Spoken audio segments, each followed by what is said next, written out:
আসসালামু আলাইকুম বন্ধুরা, কেমন আছেন সবাই? আশা করি সবাই ভালো আছেন। আজকে আমার হাতে যে ঘড়িটা দেখতে পাচ্ছেন এটা হলো স্যামসাং অ্যাক্টিভ 2।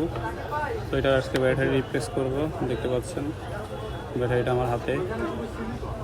তো আমরা ব্যাটারিটা নিয়ে আসছি, এখন ঘড়িটা খুলতেছি।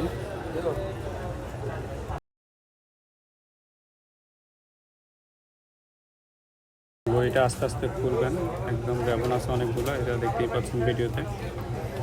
তো ওগুলো কেয়ারফুলি খুলবেন, কারণ এই র্যাবেনগুলো আপনি পাবেন না। এই যে ব্যাটারিটা দেখতে পাচ্ছেন। তো আমরা এটা আস্তে ধীরে ব্যাটারিটা এখান থেকে রিমুভ করব। রিমুভ করার পরে নতুন ব্যাটারিটা এটাতে ইনস্টল করব।